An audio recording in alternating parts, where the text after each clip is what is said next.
St. Marcos, hear the word of the Lord. And God spoke all these words, saying, I am the Lord your God, who brought you out of the land of Egypt, out of the house of slavery. The grass withers and the flower falls, but the word of the Lord remains forever. Amen. Amen.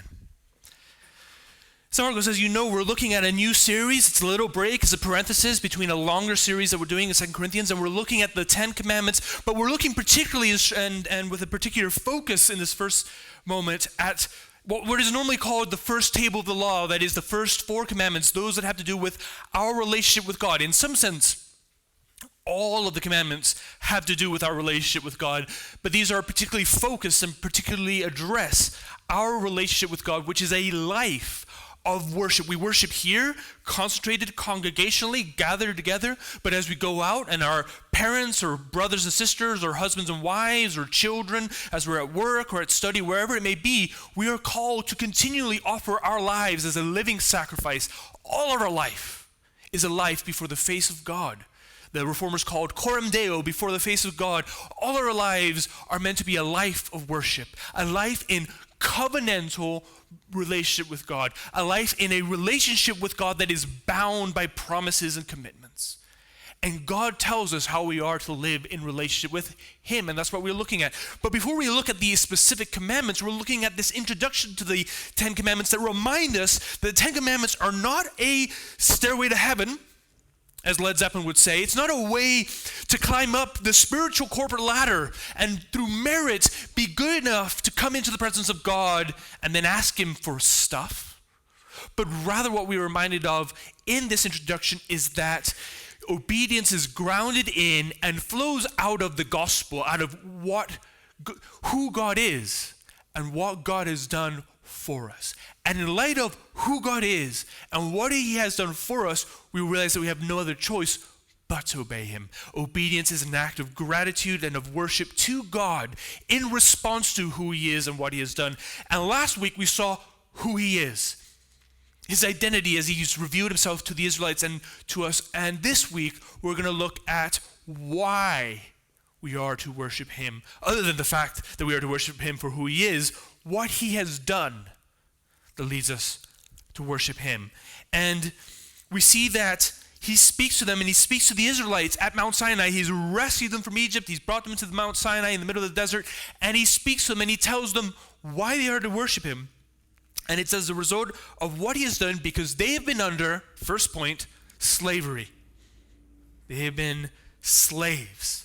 The descendants of Abraham, Isaac and Jacob, the Israelites, have been slaves for hundreds of years, living in misery in the land of Egypt, under the power of the Egyptians, under the oppressive thumb of a wicked ruler known as Pharaoh. Author Mike Wilkerson writes in a book, and he says, speaking of this time, he says, one of Pharaoh's pyramids required some 24.5 million bricks.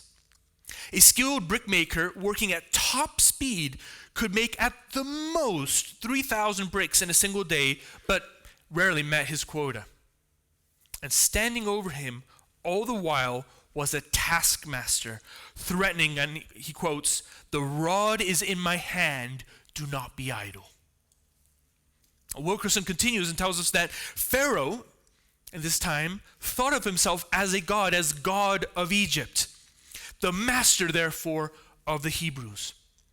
And he decides when they work and when they eat and when they rest. Incredible.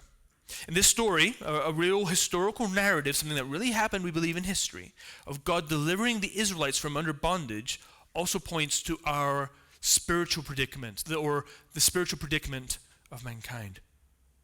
Because the Bible tells us that mankind is under spiritual slavery. Spiritual slavery. The Israelites were slaves in Egypt, but mankind is under spiritual slavery. And the Bible describes that state of mankind outside of God's rescue, okay? Beside God's rescue, under a slavery that in a real sense is worse than the slavery of Pharaohs. Worse than the slavery of Pharaohs. And in fact, the Bible is very clear that it describes the world as under slavery to the devil. We read about this, in fact, a few weeks ago, quoting in the New Testament. The Apostle Paul in 2 Corinthians 4 says, the God of this world, 2 Corinthians world, the God of this world, it's a small g, God of this world, the devil, has blinded the minds of the unbelievers to keep them from seeing the light of the gospel.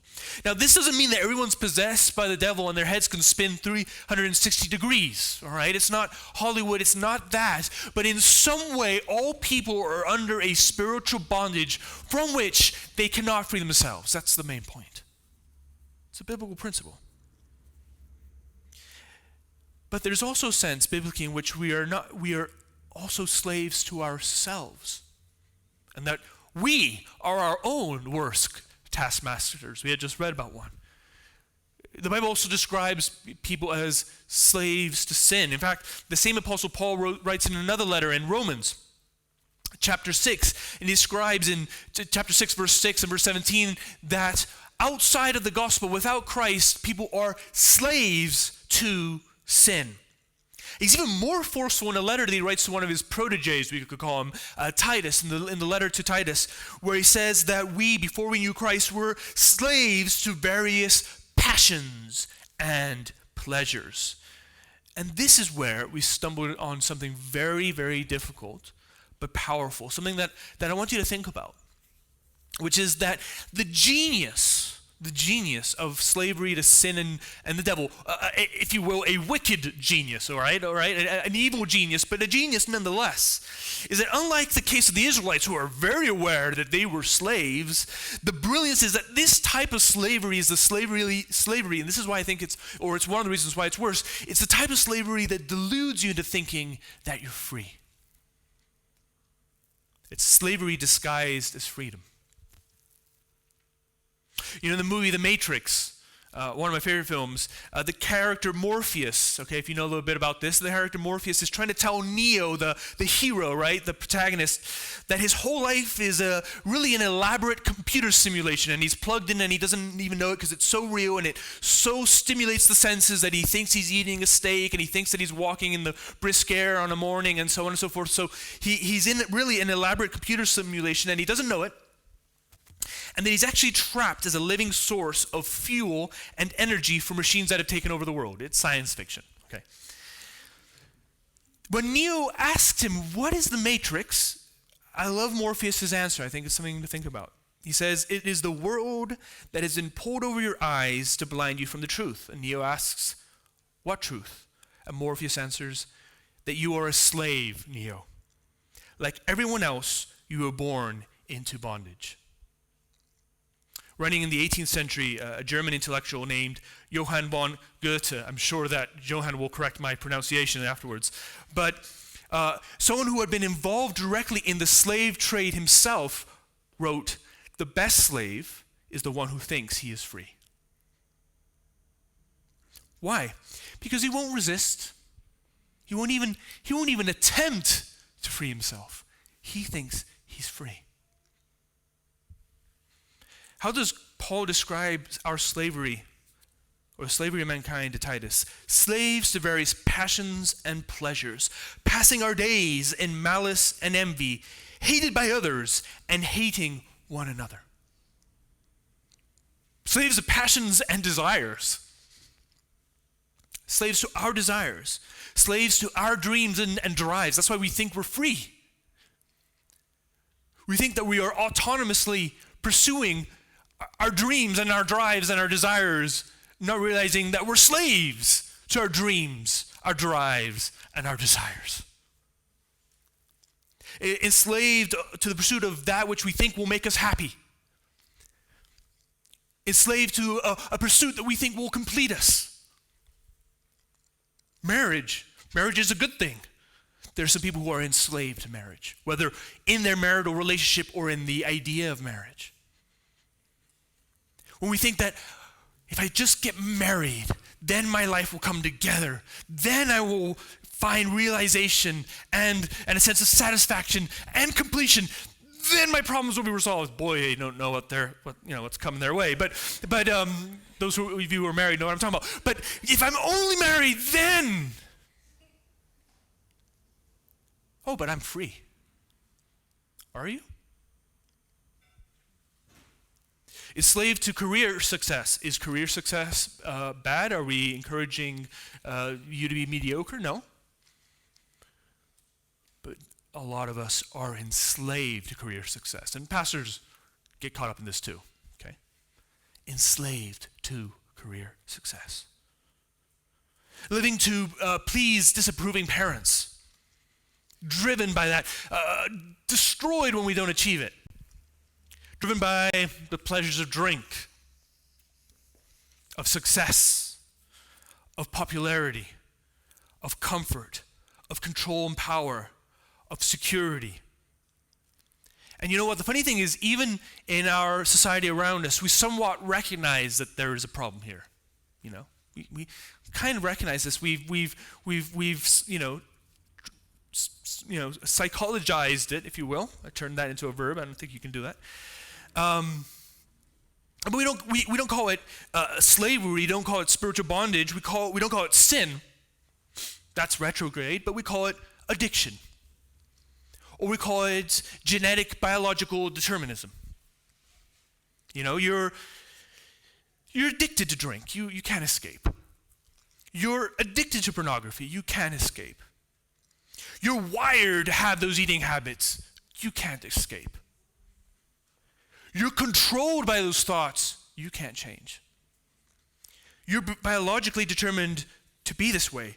Alcoholism, supposedly determined by genetics. Sexual orientation and identity, genetics, unchangeable. Adultery, yeah, apparently you're hardwired to be an adulterer. You know, you can't change. You know, that's just the way we are. We're just a sack of cells and genes and animals. That's how we're designed. It's inevitable, inescapable. To resist is futile. In fact, to resist is to deny who you are. It's to repress yourself, and that's just going to damage you. Just accept it. You're enchained. You're a slave. You cannot change. You are bound. You cannot change. And those are the effective, enslaving, and destructive, satanic, let's call it what it is, lies that keep you wallowing in your misery. And we turn around and say, no, actually, that's freedom. That's freedom. You're free. You're autonomous. Master of your own house. Captain of your destiny.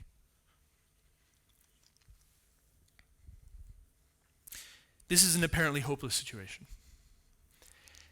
And like the situation that the Israelites would experience, who were slaves of Pharaoh and the Egyptians and their gods. And it is into this context that God comes in and he speaks to Moses and he says to them in Exodus 6, say therefore to the people of Israel, I am, here we go again, his identity, I am the Lord, and I will bring you out from under the burdens of the Egyptians, and I will, not you will, I will deliver you from slavery to them, and I, not you, will redeem you with an outstretched arm and with great acts of judgment. 3 times, in case it was not clear, you will not do anything. I will do it, not Sam, the Lord. I will redeem you. I will rescue you. And that leads us to point 2, judgment. Judgment. God's deliverance from slavery, or deliverance of the Israelites from slavery, implies judgment.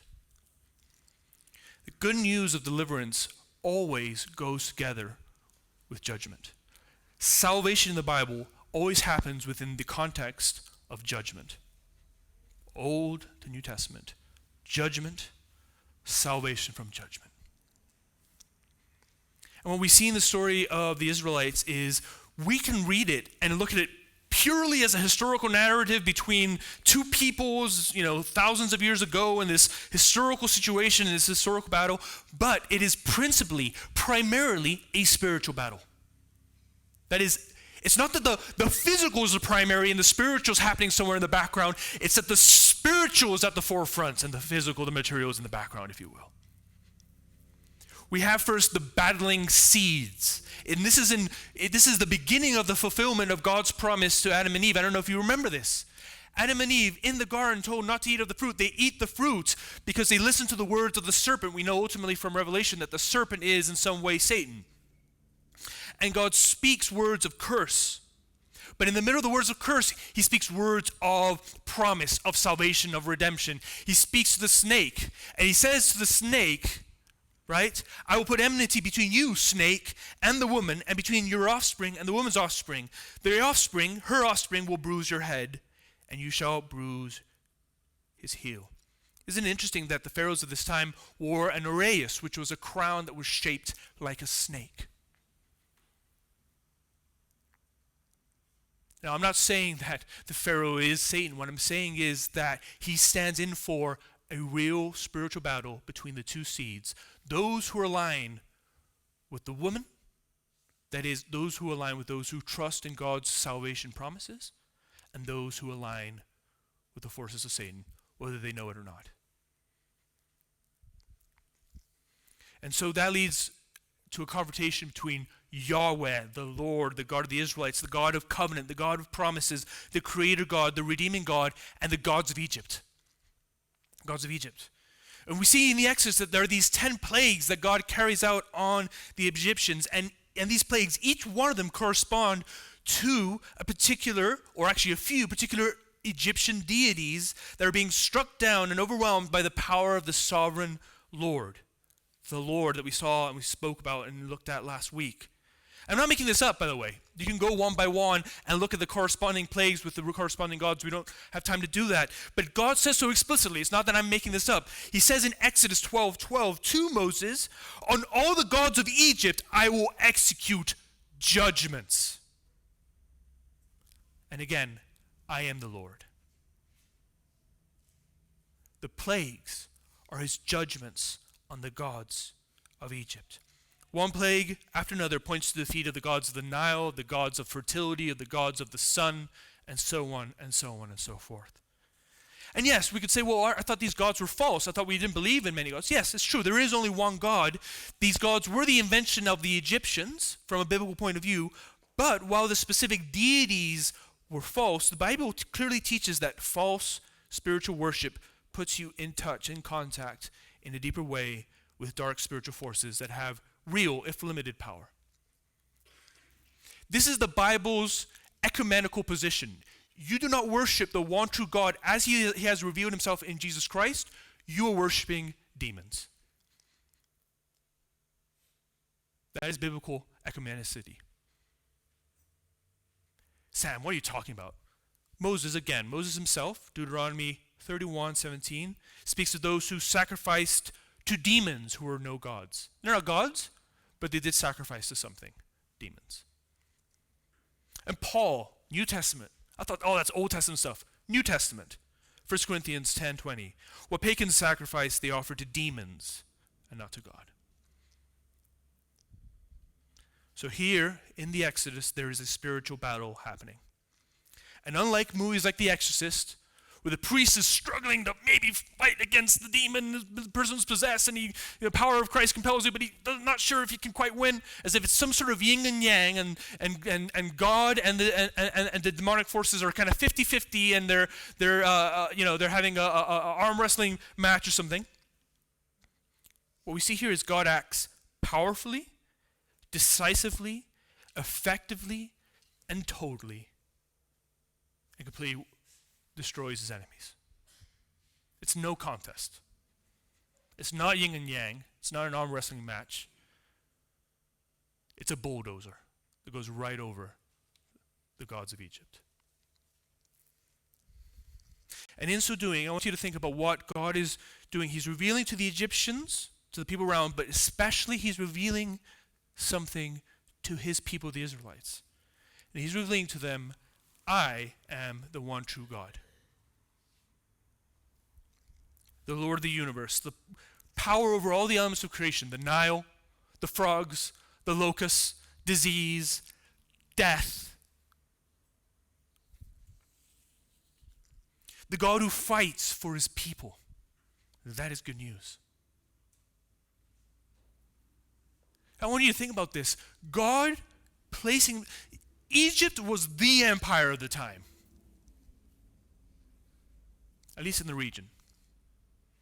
And God, the creator of the universe, puts himself and aligns himself with the slaves. the slaves. He turns everything on its head.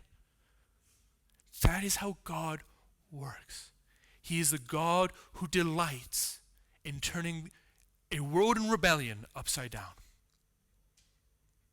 A God who delights in bringing down the proud and raising up the humble. He fights for them. He is their warrior king. He will avenge his people, and this is shown particularly in the last plague. He will avenge his people, because through the 10th plague, God will ensure their deliverance.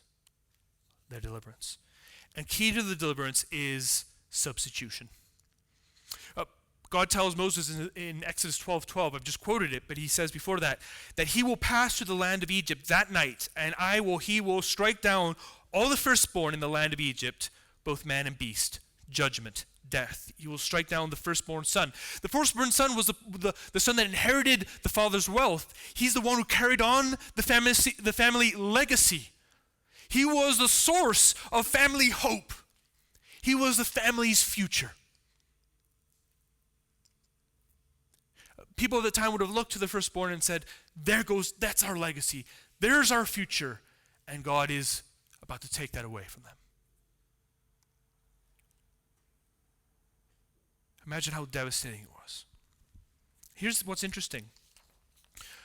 In this last plague, God says that he will not automatically spare the Israelites. And what he's teaching them is that there is a cost to freedom. And that cost is death. And what he's telling them also is that there is a payment for substitution. And that payment is the ransom. What is that? They must spill the blood of an unblemished lamb.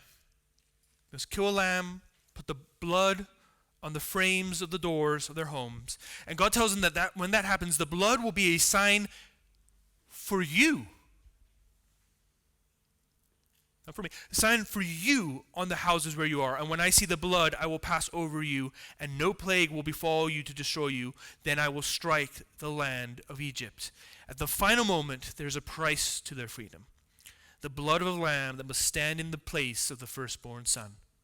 A lamb must die in substitution of the firstborn son, which teaches us that freedom is through shed blood. It's the ransom payment, and that's exactly what happened. Through the shed blood of the lamb, God's people are freed from Egypt. And when Pharaoh changed his mind and he went out and he pursued them to try to get them back, God parts the Red Sea, this ocean, and he leads the Israelites through dry land. They're not destroyed by the waters. And as they come out of the waters and the Egyptians pursue them into the Red Sea, God brings the waters back and destroys the Egyptians. The same Egyptians who, a generation before, had tried to wipe out an entire generation of Israelites by throwing the firstborn Israelite boys into the Nile, themselves drown in the Red Sea. Do you see what's happening there? Let's destroy this people. Let's throw them into the Nile. God says, I will destroy you in water. Which reminds us of that phrase that God says in the Bible, vengeance is mine. Which is why we don't carry out vengeance. Justice is his, judgment is the Lord's, vengeance is the Lord's.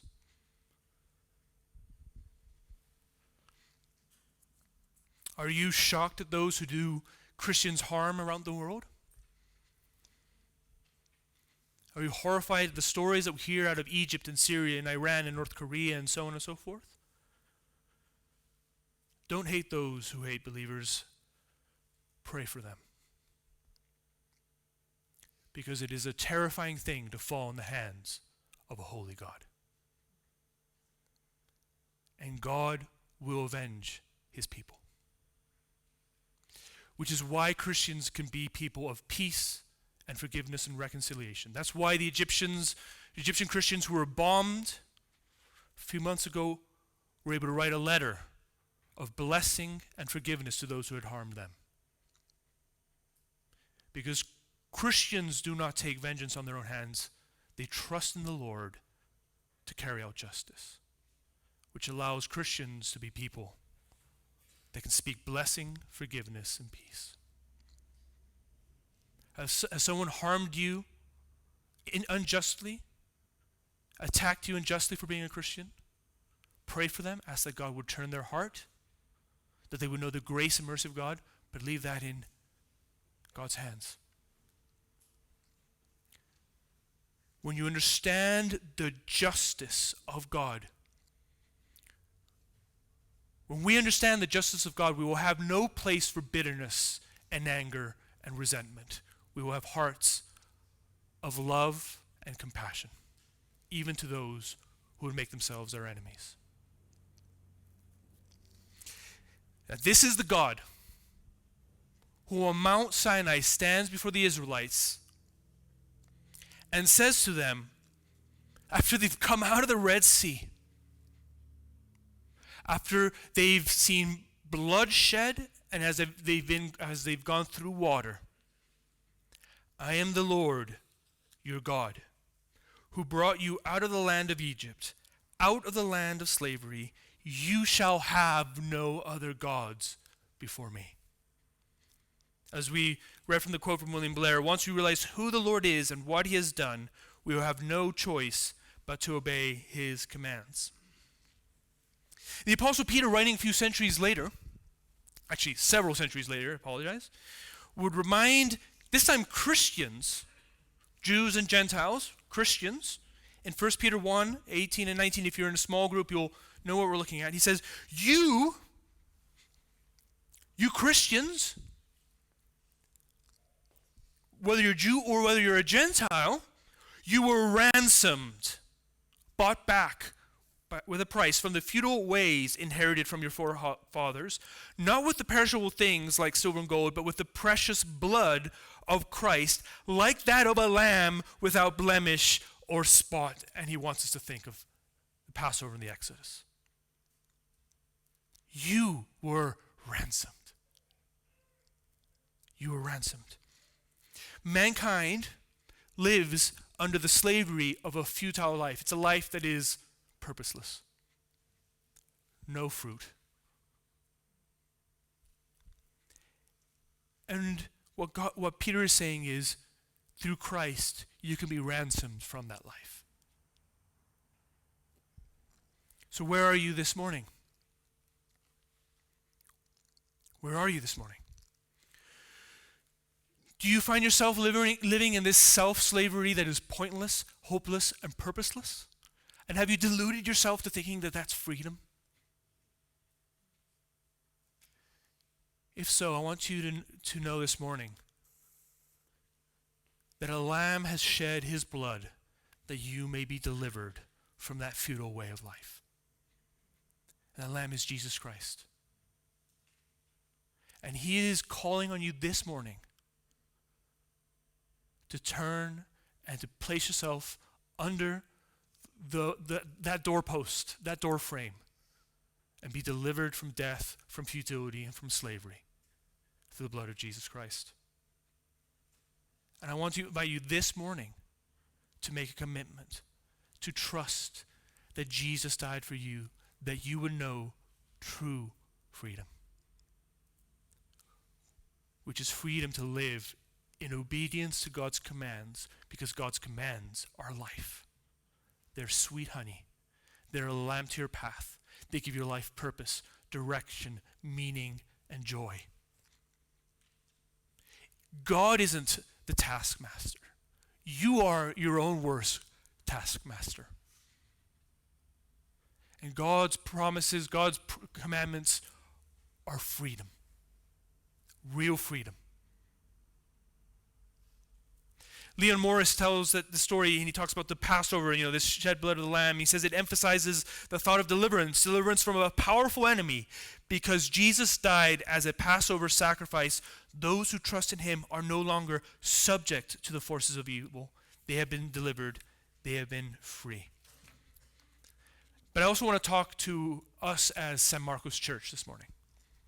Because there are many of us here who have trusted in Jesus Christ, who've embraced the salvation that he offers to us through the cross, through his blood shed, that we have known and experienced this deliverance. And this message has something to tell us this morning. And if you're a visitor this morning, and this gets a little awkward, I do apologize. San Marcos is a family, and sometimes family have to have family meetings and talk some things out. I want to invite you to look with me at Galatians chapter 5. This is Galatians chapter 5, beginning at verse 13. Galatians chapter 5, beginning verse 13.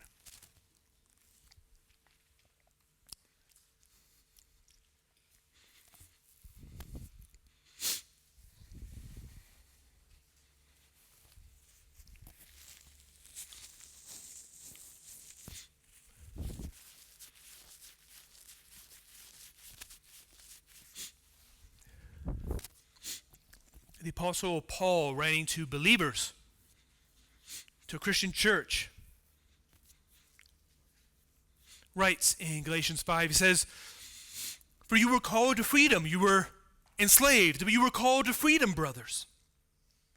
Only do not use your freedom as an opportunity for the flesh, but through love serve one another. For the whole law, the 10 Commandments, is fulfilled in one word: you shall love your neighbor as yourself. But if you bite and devour one another, watch out that you are not consumed by one another." Over the last few months, I've been shocked as I've heard many stories of ongoing conflict among many of you here. I don't know if it's something that has always been going on, or now that I've been here almost 3 years, it comes to the surface. But this passage, which is written by an apostle to an apostolic church, if you will, reminds me that sadly part and parcel of the Christian life is that we are tempted to go back to live lives of slavery even though we've been set free. Now, I'm not going to go into any particulars. No one get nervous. If the Holy Spirit is convicting you, this is for you. But some of you have been Christians longer than I have been alive, and should be spiritual parents to me as a young pastor who's probably speaking and doing a lot of things in an intrepidous and brash way. And I find myself having to go around and parent you. And I think that I've committed sins along the way. I try to err always on the side of gentleness, but I fear that maybe at times I've been a coward. And for that, I want to apologize to you. But there is a moment where enough is enough. I want you to go home and pray if the Spirit is convicting you this morning. And if this word is for you, I want you to take the initiative to be a spiritual grown-up.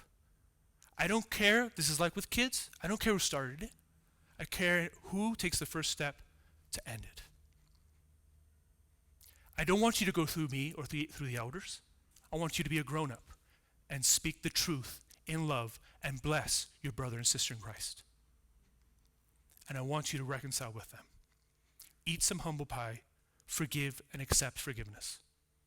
Because you've been freed and you're living like slaves. And I say this with love because I recognize that I have failed you in this. But I'm asking you now.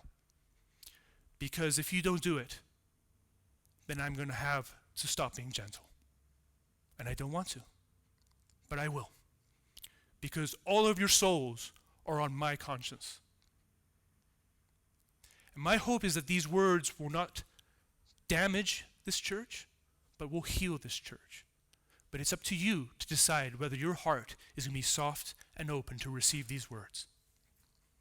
If you've got something against someone, don't talk to someone else about your problem with that person and mediate your conflict through someone else.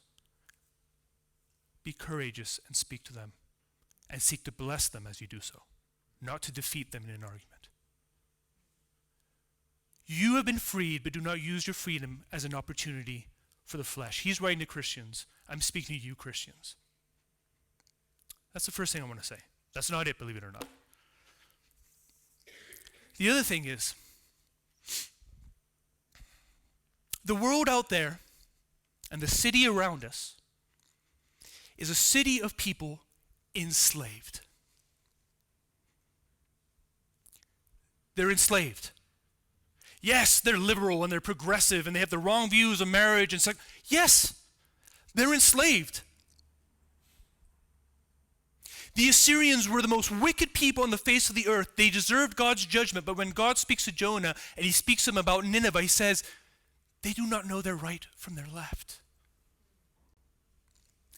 How can I not have compassion on those who do not know their right from the left? They're lost. Like sheep without a shepherd, they're enslaved, they're enchained, they're blind. And we have the gospel that breaks chains. And I'm seeing a lot of us holding on to it. A lot of us here are married or connected to people who are Chileans who speak Spanish. What are we going to do about that as a church?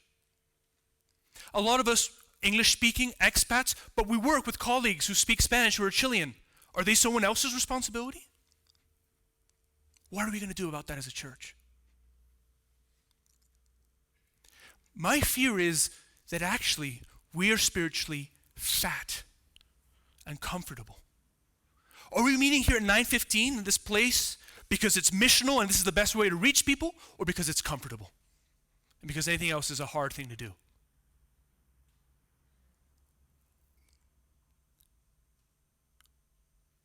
We were not called to live for ourselves. Well, I like this church in the way it is because it makes me comfortable and makes me feel like I'm back at home. And so, sorry, are we building a church for ourselves? Or for the sake of others? I don't have all the answers to those questions, but I know that it needs to begin from the word and from the pulpit. What are we going to do? I want to call on you to have that compassion, to remember that we were slaves in Egypt, in the house of bondage, under a horrible tyrant, and someone shared the message that broke open those chains, and we've been freed. So let's not use our freedom as an opportunity for the flesh, but in love to serve one another. In love, seek to share the gospel with those who are lost. And if we need to make tough, difficult decisions as a church to think about how we can do that better, let's do it. And if we die trying, we die trying. And when we stand before Christ on the last day, we will say, we did what we could to glorify and worship you and to share the gospel with others. We didn't build a church so that I would feel comfortable. The Lord speaks to us this morning, and he is a holy God to whom we will all give an account. He is a God of grace, of mercy, of love, of compassion, and he is a righteous and holy God, and we cannot hide anything from him. And by grace, he has rescued us because he loved us, because he acted first when we were blind, when we didn't even know that we needed to be freed. He freed us to have a relationship with him that will never end because he loves us. Let's not take that lightly. With joy, with compassion, let us think about how we could be agents of freedom here with ourselves and with those who need to hear it, and to share this beautiful message with those who need to hear it. Sorry, friends, if that is hard. I hope that this message is a blessing and not a curse on anyone. And I pray that God would bless this word. I'd like to take a moment to ask Ken